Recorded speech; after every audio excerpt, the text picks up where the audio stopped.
بسم اللہ الرحمن الرحیم۔ تسہیل الصرف کا آج سبق نمبر 5 ہم نے پڑھنا ہے۔ پہلے 4 سبق ہمارے ہو گئے ہیں۔ کتاب کا صفحہ نمبر 11 ہے اور یہ ضمیروں کا بیان ہے۔ ضمیروں کو سمجھنے سے پہلے آپ یہ بات ذہن نشین رکھیں کہ ضمیروں کا اگر کسی کو علم نہیں ہے اور عربی عبارت پڑھنے والا ضمیروں سے واقف نہیں ہے، وہ نہیں جانتا کہ ضمیریں کیا چیز ہوتی ہیں، تو یہ ممکن ہی نہیں کہ کوئی شخص عربی کا اپنی زبان کے اندر ترجمہ کر سکے۔ ضمیر کا بیان، ضمیروں کے بارے میں پہچان ہونا بہت زیادہ ضروری ہے۔ اگر ایک بھی ضمیر کا علم نہیں ہے تو عبارت کبھی بھی حل انسان نہیں کر سکتا۔ تو یہ سمجھ لیں کہ عربی عبارت کے اندر ریڑھ کی ہڈی کی حیثیت رکھتی ہے یہ جتنی بھی ضمیریں ہیں۔ تو یہ سبق 5واں ہے، تو یہ چھوٹا سا سبق، لیکن اس کو ازبر کرنا اور اس کی روح تک پہنچنا ہر طالب علم کے لیے ضروری ہے۔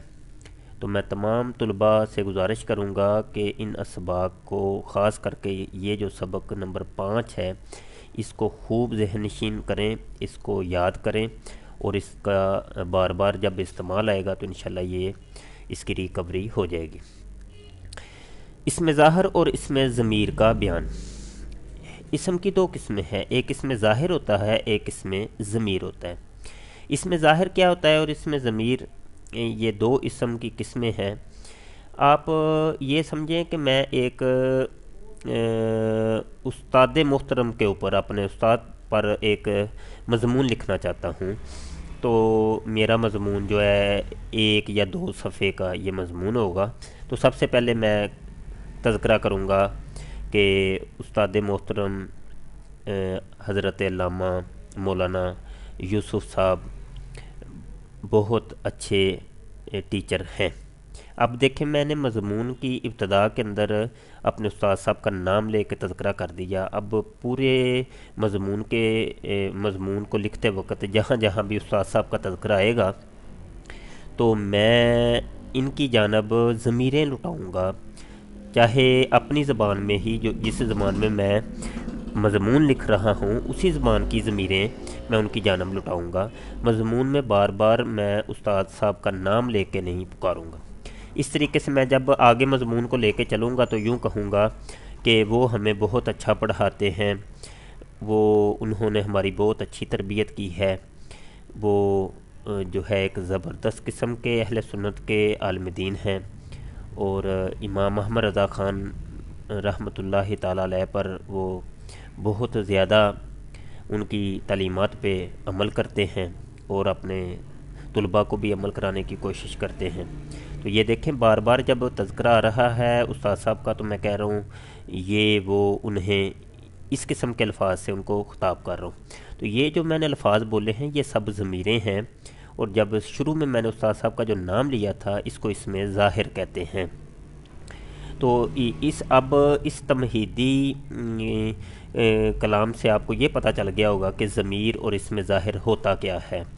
تو اسم ظاہر ایک شخصیت، ایک ذات کا نام ہوتا ہے جس کا صراحتاً ذکر کر دیا جاتا ہے، اور ضمیر کا معنی ہی ہے چھپی ہوئی چیز۔ تو جیسا کہ ہم کسی شخص کو کہتے ہیں یار تمہارا ضمیر مردہ ہو گیا، مطلب یہ کہ بظاہر طور پہ تو ہمارے سامنے کھڑا ہوتا ہے وہ شخص، لیکن اس کے اندر کا جو انسان ہوتا ہے، جو چھپا ہوا ہوتا ہے، تو اس کو ضمیر کہہ کے ہم نے خطاب کیا کہ تمہارا ضمیر جو ہے نا وہ فوت ہو گیا۔ تو ضمیر چھپی ہوئی چیز کو کہتے ہیں جو اشارتاً کنایتاً کسی چیز کی طرف اشارہ کرتی ہے، دلالت کرتی ہے۔ اسی طریقے سے انگلش کے اندر اس کو پرونون کہتے ہیں، اسم ضمیر کو، اور اسم ظاہر کو نون کہتے ہیں۔ اب دیکھیے گا، اسم ظاہر وہ اسم ہے جو کسی شے یا ذات پر صراحتاً، صراحت کہتے ہیں واضح بالکل، دلالت کرتا ہے، جیسے الرجل مرد، القلم قلم۔ اسم ضمیر وہ اسم ہے جو غائب، مخاطب یا متکلم، غائب جو ہماری آنکھوں کے سامنے نہیں ہوتا اس کو کہتے ہیں مخاطب، جو سامنے ہوتا ہے اس کو کہتے ہیں متکلم، کلام کرنے والے کو کہتے ہیں۔ یعنی یہ ہے فرسٹ پرسن، یہ ہے سیکنڈ پرسن، اور یہ ہے تھرڈ پرسن۔ کنایا تن دلالت کرتا ہے، جیسے ہوا وہ، انتا تو، انا میں۔ اس میں ضمیر کی دو قسمیں ہیں، یا ضمیر متصل ہوگی یا منفصل۔ اب متصل سے مراد ہے ملی ہوئی ضمیر، اور منفصل سے مراد ہے جدا ہو کے آنے والی ضمیر۔ جو ضمیر کسی کلمے کے ساتھ مل کے آئے گی اس کو ضمیر متصل کہتے ہیں، جو کلمے کے ساتھ مل کے نہیں آئے گی، جدا ہو کے آئے گی، اس کو ضمیر منفصل کہیں گے۔ ضمیر متصل وہ کلمہ ہے جس کو دوسرے کلمے کے ساتھ ملائے بغیر بولنا ممکن نہیں ہوتا۔ اس کی دو قسمیں ہیں، یا ضمیر بارز ہوگی یا مستتر ہوگی۔ بارز سے مراد ظاہر، ہمیں آنکھوں سے نظر آئے گی۔ مستتر جو کہ بظاہر نظر تو نہیں آئے گی، کسی کلمے کے اندر چھپی ہوئی ہوگی۔ اسی طریقے سے ضمیر بارز، اس کی تین قسمیں ہوتی ہیں، یعنی جو ظاہر ہوتی ہے، ہمیں آنکھوں سے نظر آ رہی ہوتی ہے کلام کے اندر، تو اس کی تین قسم ہیں۔ ایک ہے مرفوع متصل، جو مرفوع کی جگہ پر آتی ہے، یعنی پیش والی ضمیر، اور منصوب متصل جو مفتوح کی جگہ پر آتی ہے، یعنی زبر والی ضمیر، اور مجرور متصل جو مکسور کی جگہ پہ آتی ہے، یعنی زیر والی ضمیر جو زیر کے مقام پر آتی ہے۔ اسی طریقے سے ایک ضمیر مرفوع متصل، پہلی کی یہ وضاحت کر رہے ہیں، یہ ہمیشہ ایک بات ذہن نشین رکھیں کہ فاعل جو ہوتا ہے وہ ہمیشہ مرفوع ہوتا ہے۔ کلو فاعل مرفوع، یہ ایک قاعدہ ہے کہ ہر فاعل ہمیشہ مرفوع ہوتا ہے۔ اسی طریقے سے ایک قاعدہ ہے کہ کلو مفعول منصوب، ہر مفعول ہمیشہ کے لیے منصوب ہی ہوتا ہے، اس پہ زبر ہی آیا کرتی ہے، یعنی سبجیکٹ کے اوپر پیش آتی ہے، آبجیکٹ کے اوپر زبر آتی ہے۔ تو یقیناً جب ضمیر ہم نے مرفوع کہا، متصل کہا، تو ایسی ہی ضمیر ہوگی جو کہ فاعل کے مقام پہ آئے گی، تو اس کا یہ تذکرہ کر رہے ہیں کہ یہ ہمیشہ فاعل بنتی ہیں، اور جو فعل ماضی معروف یا مجہول کے ساتھ آتی ہیں یہ درج ذیل ہیں۔ الف تثنیہ، واو جمع، نون نسواں، یعنی جمع مونس کا نون، تا تما تم، تی تما تنا، تو نا۔ اور وہ جو فعل مضارع یعنی امر اور نہی کے ساتھ متصل ہوتی ہیں وہ چار ضمیریں یہ ہیں: الف تثنیہ، واو جمع، یا مخاطبہ، نون جمع مونس کا نون۔ تو اس ضمیر کو سمجھنے کے لیے ہم فعل ماضی اور مضارع کی جانب بڑھتے ہیں، پھر اس گردان کے اندر ہم یہ ضمیر کی نشاندہی آپ کو کرواتے ہیں تاکہ آپ کو سمجھ میں آ جائے۔ دوستو ہم صفحہ نمبر 14 کے اوپر ہیں، فعل ماضی کا بیان ہے۔ ابھی جو ضمیر ہم نے مرفوع متصل پڑھی ہے، یہ انہوں نے سب سے پہلے کہا الف تثنیہ، تو یہ دیکھیں یہ جو فعلا کے اوپر یہ ضمیر ہے، یہ الف نظر جو آ رہا ہے یہ ضمیر ہے۔ اس طریقے سے واو جمع، یہ فعلو میں جو واو یہ ساکن ہے یہ ضمیر ہے۔ الف تثنیہ، واو جمع اور نون نسواں، تو یہ فعلنا میں جو نون ہے یہ نون نسواں ہے۔ اسی طریقے سے تا تما تم، تی تما تنا، اور یہ تو نا، یہ ساری ضمیریں ہیں جو ماضی پر آئی ہیں۔ ابھی ہم صفحہ نمبر 19 کے اوپر ہیں، یہاں فعل مضارع کا بیان ہے، اور آگے ہم جب بڑھتے ہیں تو یہ دیکھیں فعل مضارع، اس کے اندر وہ کہہ رہے تھے مضارع کے ساتھ یہ ضمیر مرفوع متصل جو ہے چار مقام پہ آتی ہے۔ ایک تو یہ الف تثنیہ، یہ یفعلانی، یہ تفعلانی، تفعلانی، تفعلانی، یہ جو جتنے بھی الف بیچ میں نظر آ رہے ہیں یہ الف تثنیہ کے یہ ضمیریں ہیں۔ اس طریقے سے واو جمع، یہ یفعلون، تفعلون میں جو واو ہے یہ واو جمع کا ہے۔ الف تثنیہ، واو جمع، نون نسواں، تو یفعلنا اور تفعلنا، یہ جو نون ہے یہ بھی ضمیر ہے۔ اسی طریقے سے ایک چوتھی ضمیر انہوں نے کہی تھی یا مخاطبہ، تو یہ دیکھیں مونس مخاطب، اور تفعلینا، تو اس میں جو یا نظر آ رہی ہے یہ یا مخاطبہ یہ ضمیر ہے۔ تو یہ چار ضمیریں تھیں۔ ہم واپس اسی صفحے پر جاتے ہیں دوستو، ہم واپس اسی صفحے پہ آ گئے ہیں، یہ نوٹ بھی ہم کلیئر کر چکے ہیں۔ آگے دیکھیں ضمیر منصوب متصل ہوتی ہے، ہم جیسا کہ پہلے کہہ چکے ہیں کہ مفعول نصبی حالت میں ہوتا ہے، تو یہ ضمیریں محل نصب میں آتی ہیں، یعنی نصب کی جگہ پہ آتی ہیں، اور اگر فعل سے متصل ہوں تو مفعول بنتی ہیں، اور یہ درج ذیل ہیں: ہو ہما ہم، ہا ہما ہننا، کا کما کم، کی کما کننا، نینا۔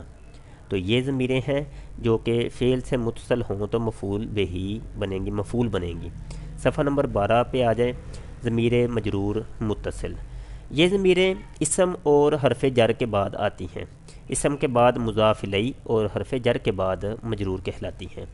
اب دیکھیں کتابہ میں اسم کے بعد یہ ضمیر آ رہی ہے، کتابہ کتابہما کتابہم کتابہم ہا کتابہما کتابہن کتابک کتابکما کتابکم کتابکی کتابکما کتابکنہ کتابی کتابنا، اور ضمیر مجرور بحرف جر، یعنی یہ دیکھیں لام حرف جر ہے، ادھر کوئی بھی 17 حروف میں سے کوئی بھی ایک حرف جر آ سکتا ہے، اور 17 حروف جارہ میں آپ کو پہلے بتا چکا ہوں، باؤ تاؤ کاف لام واؤ منزو مزخلا ربا حاشا من ادافی نالا حتا الا، تو یہ سارے حروف جارہ ہیں، ان میں سے کوئی بھی ادھر آ سکتا ہے۔ تو یہاں لام حرف جر انہوں نے لگایا ہے، لہو لہما لہم لہا لہما لہن لکا لکما لکم لکی لکما لکنہ لی لنا۔ نوٹ کہہ رہے ہیں کہ مذکورہ بالا مثالوں میں کتاب مضاف اور ضمیر مضاف الیہ ہے، اور اسی طرح لام حرف جر اور ضمیر مجرور ہے۔ اب دوسرا یہ تو تھی بارز ضمیروں کے بارے میں بیان، اور جو مستتر ہوتی ہے اس کا یہ بیان کر رہے ہیں کہ وہ ضمیر جو ظاہر نہیں ہوتی بلکہ سمجھی جاتی ہے، جیسے ذاہبہ کے اندر یعنی وہ گیا، اس میں ہوا ضمیر مستتر ہے، اور ان کی تفصیل صفحہ نمبر 13 سبق نمبر 6 میں مذکور ہے، جو آئندہ آئے گا انشاءاللہ۔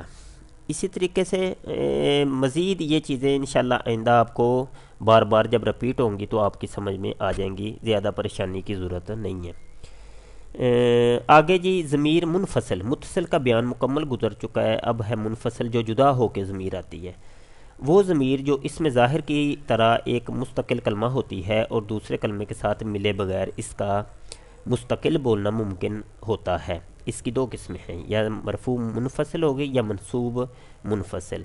یہاں ذہن میں رکھیں کہ مجرور منفصل نہیں آتی، مرفوع منفصل یہ والی ضمیریں ہیں، ہوا ہما ہم ہیا ہما ہنہ انت انتما انتم انتی انتما انتن انا نحن۔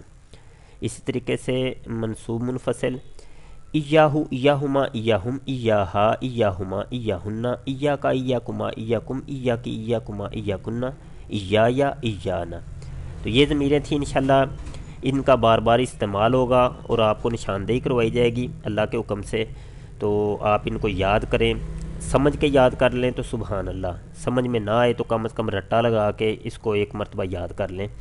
اور ایک بات ذہن میں رکھیں کہ اب آگے گردانیں آنے والی ہیں، تو یہ صرف اس میں زیادہ تر رٹا چلتا ہے، سمجھ بہت کم چلتی ہے، کیونکہ اس میں الفاظ کو ذہن نشین کرنا ہوتا ہے، جیسے حافظ القرآن قرآن کو حفظ کرتے ہیں، چاہے ان کو سمجھ آئے یا نہ آئے، تو اسی طریقے سے صرف کو آپ نے رٹا لگانا ہے اور ان کو یاد کرنا ہے، تو یاد کریں گے ہی تو عبارت آپ کو عربی آئے گی، بصورت دیگر عربی عبارت حل نہیں ہوگی۔